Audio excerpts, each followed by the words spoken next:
gotta see this. What is it? Dale Jr. is retiring. Seriously, you tried this last week when you tried to convince me Kenseth was retiring. No, I'm telling you the truth this time. Look. Oh my gosh. We're not prepared.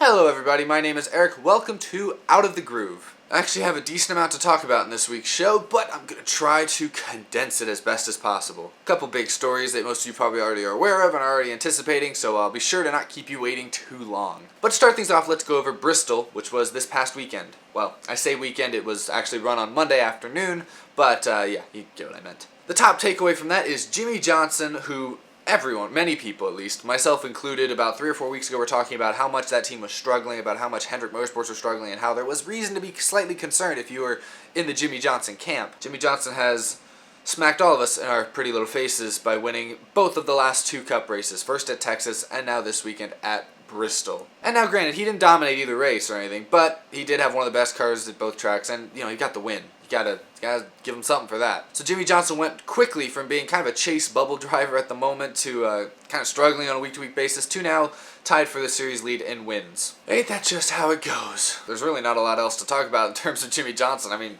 he's clearly good as ever, and gonna be tough to beat for championship number 8 this year, so that about sums it up for him. I'll let all the other analyst people talk about how great he is. I'm not going to dwell on that for too long. Got too much else to talk about. Other notable takeaways from Bristol: Clint Bowyer and Kevin Harvick, both with strong days, both finished 2nd and 3rd. And that's promising for them. And you know how I talked a couple weeks ago about how, you know, Hendrick Motorsports and Jimmie Johnson were struggling and how Joe Gibbs Racing was struggling too. I've been talking about that pretty much all season long. Well, Monday didn't go that much better for JGR. I had high hopes for them coming into this race because it was a short track. They dominated short tracks the last couple of years. The Gibbs cars were pretty strong at Martinsville earlier this season, and I know Bristol's kind of a different track, but it's still a short track. And so I assumed Gibbs would be closer to where they had been. And I think in a lot of ways they were. Kyle Busch was one of the better Gibbs cars, ran top 10 most of the day, but he got caught up in a wreck, or he blew a couple tires, I should say. But Matt Kenseth finished 4th, so he carried the banner for him that day. Denny Hamlin finished 10th, so they did have 2 cars finish top 10, so it wasn't a horrible day for JGR. But briefly going back to Jimmie Johnson, you know, it does show the difference between a 7-time champion and a team that has 2 champions total. One guy is able to turn it around really quickly and just rattle off a pair of wins. The other team's having a little bit of a tougher go of it. That being said, I'm as confident as most people I think are. I think Joe Gibbs Racing will get it together by the end of the season. I think sometime over the summer, I think they'll start to pull it together. I still think Joe Gibbs Racing will get 3 of their cars into the chase this year. I'm not feeling Daniel Suarez quite yet. He finished 18th at Bristol, I believe, this last weekend. I'm not quite ready to feel him yet, but I do think Hamlin, Kenseth, and Kyle Busch will sneak their way into the chase this year. I'm not ready to write them off completely, and there's no reason I should. I mean, I think Busch and Hamlin are both in the top 16 in points right now. I think Kenseth, he has those 3 DNFs to make up for, but he's catching back up. He's on the bubble again. In other major news, Kyle Larson and Martin Truex Jr. both seem to have the 2 best cars for much of the day, and that has been a recurring story for much of this season, but it's a little bit different at Bristol. I guess we've always known Kyle Larson's always been pretty good at Bristol, but Martin Truex Jr.'s never been that great at Bristol, so to see that team run well, I think he finished 8th in the end because he had a pit road speeding penalty late, but still, to lead as many laps as he did and to still come through and finish top 10 after a late race penalty like that proves that that team is officially going to be tough to beat. I don't know. Let's make it official, I guess. I mean, we've known the last couple of years, especially back in 2015, I think it was, when he actually made it to the Final Four, Truex did. We've known that team was formidable, but I think this year, it seems like so far they've been fast on every single type of racetrack we've gone to. And even Erik Jones, for that extent, he had a strong car at Bristol. I thought halfway through he might be in contention for his first career win, and then he wrecked. But, yeah. So anyway, those are my main takeaways from this race. Another quick tidbit, I will shout out, last couple of years, I've given him a little bit of grief because they haven't been very good. Roush Fenway, I think they're starting to get together just a little bit.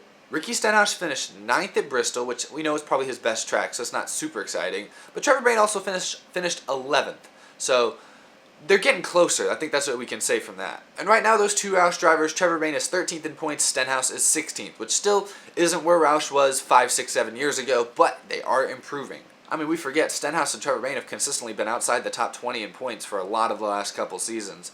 And so to see both of them up there in the top 16, currently in the chase, if we looked at it now, that's promising. So yes, I want to give Roush and Roush Fenway, a little bit of props for starting to put things together. We'll see if it can continue. So now it's time for the big story of the week. Spoiler alert! Dale Earnhardt Jr. this past Tuesday announced he will be retiring from full-time Monster Energy NASCAR Cup Series racing at the end of this 2017 season.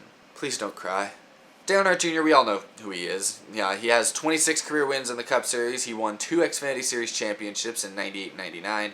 He's a 2-time Daytona 500 champion. He's got a pretty decent list of accomplishments. But we all know the last couple of years have been kind of plagued by injury. In 2012, he missed 2 races after a wreck at Talladega with concussion-like symptoms. And of course, we all know last season he missed pretty much the entire second half of the season with a concussion as well. And Alex Bowman and Jeff Gordon filled in for him. And he's come back this year, and he's run okay at times, but the teams generally struggle. They struggled again this weekend at Bristol with another DNF. But Dale Earnhardt Jr. finally deciding to hang it up after this season. And of course, this might have been sort of surprising to some people in the NASCAR community, and of course these days with so many well-known veteran NASCAR drivers leaving, like, we know Jeff Gordon, Tony Stewart, Carl Edwards, it seems like it's just become a trend. They want to join each other, I don't know, in paradise. And last week on this show we joked because there was a lot of rumors circulating that Matt Kenseth was about to announce his retirement. That ended up not being true. And if you've seen the trailer for Cars 3, it seems like that whole movie's about whether Lightning McQueen's going to retire or not. So it just seems like all of our favorite race car drivers are about to leave. But yeah, it's kind of a sad time in NASCAR, really, that these questions continue to pop up all over the place, just continue to circulate, even to just hourly, it seems. It puts a lot of pressure, I think, on these guys. But anyway, back to Dale Earnhardt Jr., one of his most notable and possibly his most impressive stat is the fact that he is the 14-time defending most popular driver of NASCAR. Anyway, whether you love or hate Dale Earnhardt Jr., I can't really imagine why there's anybody that really hates Dale Earnhardt Jr. You don't have to be a big fan, but how can you hate the guy, really? Come on. But whether or not you like him or not, you gotta respect that he's done a pretty good job, I think, of carrying the mantle of the sport in a sense. I mean, yeah, he hasn't won as many races as Jimmy Johnson or other drivers during that stretch, but he's been the face of the sport. When I talk to people who are non-NASCAR fans, they usually know 3 drivers: Dale Earnhardt Jr., Jeff Gordon, and maybe Danica Patrick. Dale Earnhardt Jr., he's the most popular driver for a reason. I think he's done a very admirable job of handling that the last decade and a half now. And that's one of the main reasons I think it's going to be tough to see him go, I think typically most people see him as one of the most likable guys in the garage, He's, the last couple of years, he's been more competitive. He had that stretch around 2009, 10, 11, 12. That stretch there where he won like 1 race and it was kind of rough for Dale Jr. fans. But since then, the last couple of years, he'd been turning around. He'd been starting to be really competitive again. And I thought it was kind of fun. So it's a shame that injury had to catch up with him. But I like what he said in his press conference. He wanted to finish this season out because he wanted to be able to retire on his own terms. And that's kind of the same thing we heard from Carl Edwards. But with Dale Earnhardt Jr., it kind of carries a little bit more weight behind it, I think. Because Dale Earnhardt Jr., we've seen, like I mentioned a minute ago, he's had a couple injuries the last couple of years. He's missed significant race time. And, there was debate, especially towards the end of last season, whether or not he would even come back for this season. But I think it's really cool that he did come back, give everyone one last go-around, one last show, And, hopefully he's able to hang in there and hold on this entire season. Hopefully nothing goes wrong for him. And hopefully he is able to ultimately retire at the end of this season on his own terms. And, at close to, if not at the peak of his career. They always talk about wanting to go out on top, and in my opinion, Jeff Gordon did, I think. His last race, he was still competing for a championship. That's pretty good. Carl Edwards did as well, even though I think he retired maybe a little early. It's hard to say he wasn't at one of the top points in his career. And so Dale Earnhardt Jr., I applaud him for being able to go out like this. I think it's gonna be a fun rest of the season for him, for Junior Nation. I think NASCAR's going to sell more tickets at some of these tracks, so they'll be able to get some benefit out of it for the next few months. But in my personal opinion, I've always been a fan of Dale Earnhardt Jr., kind of from a distance. I've never been like one of the Junior Nation, groupies, I don't know what else to describe it, who's, followed his every move and constantly, supported him for years and years. But I've always liked Dale Earnhardt Jr. I've always thought he was like I said earlier, I thought he was one of the most fun personalities in the garage. He'd be, of all the people in NASCAR to talk to, I think he would be one of the most fun to just sit down and have a conversation with about racing, about just about anything, honestly. And it's hard to say he doesn't have some driving skill. He won 2 Xfinity championships, he won 26 races, like I said, I could give all the stats again. He's going to be a NASCAR Hall of Famer, and I think he rightfully deserves it. Sure, he did not win a NASCAR championship, but look at how many good veteran drivers there are in this sport right now that did not win a NASCAR championship. Yet, of course. Aside from Junior, You have Denny Hamlin, who I think a lot of people say is a great driver. I think he is. I mean, there are guys like Clint Boyer, Casey Kane, Martin Truex Jr. have not won championships yet. Greg Biffle, those are guys that, went through, Carl Edwards even, went through their whole careers. Very strong, really talented drivers. Did not win the championship. And I'm a fan of other sports. Like, I'm a big basketball fan, and a lot of times I hear in basketball people talk about, oh, if you didn't win a championship, that really taints your legacy. Like, you could have won 3 MVPs, a couple scoring titles, but you never won a championship, so you're always going to have that big cloud looming over your head. And I can see kind of how, I can see, obviously, you want to win a championship. If you don't have a championship ring, you don't have a Super Bowl ring or something, there's always something missing. But I've never thought it was really that fair to hold so much weight behind just winning a championship. I mean, I think a career can be summed up by winning a lot of games, winning a lot of races, just being a well-liked, a well-rounded personality, just someone easy to root for, that fans could relate to, that fans could enjoy watching and supporting. I think that goes a long way as well, besides just purely winning the championship in whatever sport you're in. So, I mean, yes, while I do value championships, and I think all of us do, winning a championship is a big deal, I don't think that's what should fully define someone's legacy or someone's career. I mean, Dale Jr. has won tons of other races. He's won the Daytona 500 a couple times. He's been the most popular driver in the sport. He's had a lot of pressure behind that. And I've enjoyed watching him for the last, how long I've been watching NASCAR? 12 years or so. I think that means a lot. That means a lot. That says a lot about Junior and his career, just in general. So anyway, while it will be sad to see him go in 2017, he did mention that I think he might run a couple Xfinity races next year, so we might be not completely done seeing him race. That's a plus. Kind of be like the Jeff Gordon retirement, kind of a soft retirement. Oh, I'm retired, but then he still runs 12 races or so the next season.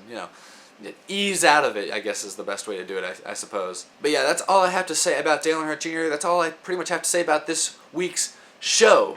The race this next weekend is at Richmond. I'm excited about the racing at Richmond last year was some of the best races I think I watched all season long. So I'm really excited to see what Richmond looks like this year. This weekend, I think it should be fun. Hopefully there's no rain this time. We don't have to reschedule the race or anything like that. Knock on wood. But it will be interesting. This is like back-to-back short tracks pretty much. There's 3 out of the last 4 races now are going to be technically short tracks. So might continue to see some different players up there towards the front. We'll see how that shakes up. But yeah, that's my show. Thank you guys, as always, for watching. Thanks for all your support. You can follow me on Twitter. You can support me on Patreon if you're willing to. Got all my stuff down there. There's links to all these sorts of social medias. I've become a real social media mogul over here. Yeah, I'm not really.